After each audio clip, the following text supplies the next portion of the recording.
Dogman Cometh.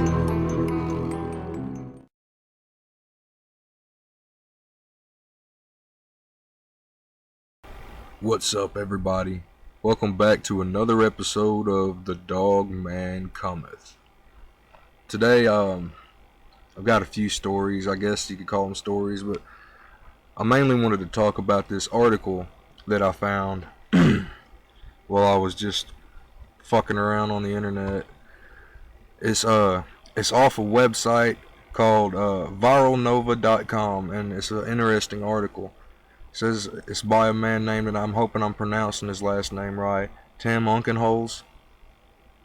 It was I guess it was put on there in April 6th of 2015. The article is called 8 Accounts of Werewolves Throughout History That Seem Oddly Real.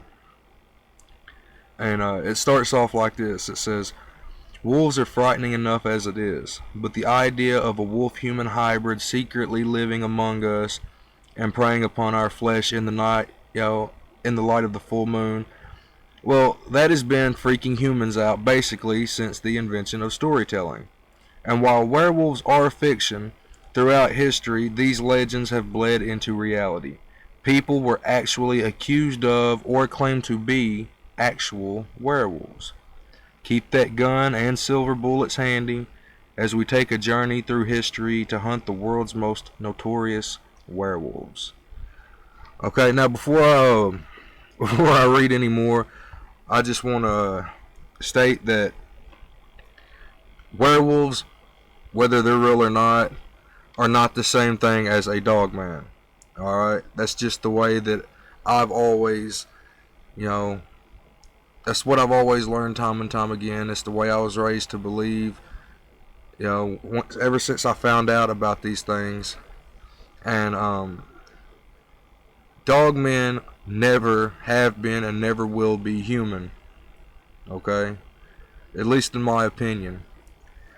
And everyone knows what a werewolf is. A werewolf is a human being who may or may not, under the light of the full moon, turn into a wolf or wolf-like creature. Now that we can get that out of the way and get that clear, we'll be all good. Alright? These are not typically dogman stories, but it's a lot like a dogman. And I thought this was an interesting little article, so I thought that we'd get into it. Eight accounts of werewolves throughout history that seem oddly real. Like I said, you'll find this article on a site called viralnova.com. And I hope you enjoy it. Okay, number 1. 1521, in Poligny, France, a man was walking alone when he was attacked by a wolf, but was able to wound the creature considerably. Stumbling further down the road, he noticed a man nursing a wound similar to the one that he had just inflicted on the beast itself. The man turned out to be Michael Verdun, who was, after being questioned by authorities, admitted to having made a deal with the devil for the ability to become a wolf. He even named 2 other werewolves, Philibert Monteau and Pierre Bourgeau, as his accomplices in the murders and cannibalism that were plaguing the region. No honor amongst wolves, I guess. Number 2, Gilles Gagnier was for a long time a lonely hermit living in a cottage outside of Dole, France, in the 16th century, but when he got married, the stresses of providing for his family made him desperate. Garnier, like many newly married bachelors, realized the disgusting way he was living before wasn't going to fly for this lady, and he had to figure out a way to get more food. So he asked his ghost buddy to give him a potion that allowed him to turn into a wolf as he wished. Around this time, children began disappearing. It didn't take long for the townspeople to point fingers at the former hermit. During his trial, he pled guilty to, quote, crimes of lycanthropy, which apparently was a thing back then, and he was burned at the stake. Number 3, in 1589, Peter Stubb admitted to being a serial killer, murdering 14 children and 2 pregnant women from the town of Bedburg, Germany. After being tortured while strapped to a wagon wheel, he confessed to something else. As the flesh was being torn from his body, Stubb suddenly remembered one other little thing: that the devil had given him a magic belt that allowed him to turn into a wolf when he wore it. Now, this must have slipped his mind before the torturing. The townspeople removed his head and placed it on a freshly killed wolf's body. That's what they thought of people who engage in lycanthropy. Now, number 4. Had to find my notes for a minute. Number 4, in 1598, a local tailor from Chalons, France, was charged with so many horrible atrocities that the court insisted that all the documents from the trial be destroyed. Among these charges, the tailor was accused of luring children into his home only to slit their throats and eat them. When his charms didn't work, he would turn into a wolf and hunt them down in the night. The charges, however, were not without evidence. Barrels of bones and blood were found in deep cellars dug beneath his home. That's grisly. Number 5. When the town of Gascony, France, was terrorized by vicious attacks and disappearances inflicted upon their children in 1603, one teenager admitted it was he who did these things while in wolf form. Jean Grenier. Not the same guy as before. Jean Grenier. Where he was a local 14-year-old. People assumed him to be a little slow. Claimed it was he who was feasting upon the flesh of the town's children. He claimed a strange man gave him a magical pelt of a wolf hide that could transform him, and every night he and a pack of 9 wolf humanoids would terrorize the surrounding towns. He boastfully admitted to having eaten 3 or 4 children. Given his age, instead of being sentenced to death, he was locked up in a local friary for, quote, religious healing. Like I said, I think, like a lot of other people believe, that Jean Grenier might have been a little mentally handicapped, but who knows, man? Such a long time ago. Number 6.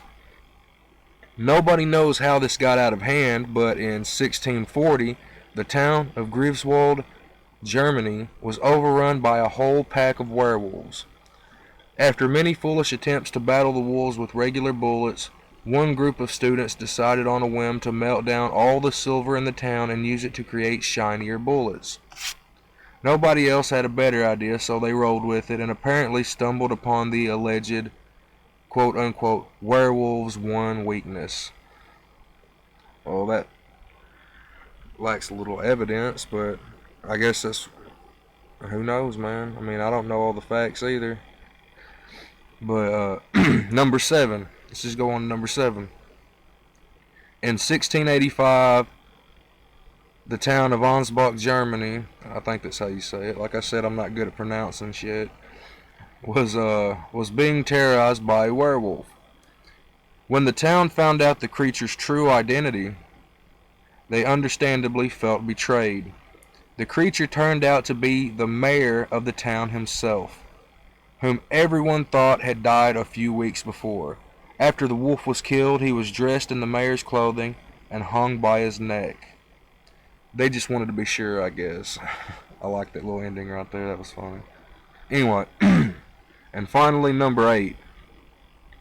When a man named Theus was tried for lycanthropy in Jurgenberg, Livonia, in 1692, he pled guilty. but then proceeded to give the court one of the most bizarre testimonies in history. While he admitted to being a werewolf, Theus also claimed that werewolves aren't inherently bad. In fact, he said that his kind have been in an eternal war with the witches to save the country and possibly the world. Apparently, the reason crops sometimes wouldn't grow in Jorgenberg was because the witches had taken the grain down to hell. Huge battles occurred during the Christian holidays of St. Lucia, Pentecost, and St. John, which also happened to coincide with seasonal changes over the grain between the two forces. Theus claimed the werewolves weren't evil. In fact, they were, quote, hounds of God. The court eventually sentenced him to 10 lashings for sounding like a crazy person. It's crazy to think that a singular idea has existed for so long in the collected conscious of the human race. Is it a proof that werewolves actually exist? Probably not. But I have to admit, it's something I think about every time I stare at a full moon on a dark night. Now, I had to read that article because I thought it was interesting, and I thought if I enjoyed it because of how obsessed I am with the Dogman, then maybe other people who are obsessed with it or enjoyed hearing the stories might enjoy that article too. And it is something to think about. Like I said, I don't believe that Dogman and these, quote, werewolves are the same thing, though they may look similar in some aspects. I don't believe they're the same thing. I don't believe that dogmen have ever been or will ever be human. I think they are the way they are, and that's how it is. I mean, whether or not they're supernatural or, like a physical thing in this world, I don't know that either. It could be a combination of both. I do know that they're terrifying, and I do know that I've developed a bit of an obsession with this kind of thing, and I like to learn any little bit that I can. And if you're the same way, like I said, I hope you enjoyed the article and continue searching for any information you can find, man. I mean, because eventually the secret's going to have to come out. There's just going to be too much evidence to hold the door closed anymore. And the more we learn and the more we search for things to learn about these creatures and other things like Sasquatch, plesiosaurs like Nessie, and Thunderbirds, the Mothman, take your pick. The more that we search and the more that we learn, that's more information that they're going to have to try to close the door and lock it on. And pretty soon, it's going to be just like every closet door on all those movies where the kid is trying to stuff so much in there just to get by with getting rid of it to make it look like he cleaned up and shit, only for that door to come swinging open and everything to come falling out and everything to become obvious. I know I tend to ramble, but I hope you understand what I'm saying. But one day, like I said, it's all going to be way too much for them to hide, and the world's going to find out. And I hope that we're prepared for that, because it's going to be interesting. Alright, good night everybody. I'm Balil Black. Take it easy.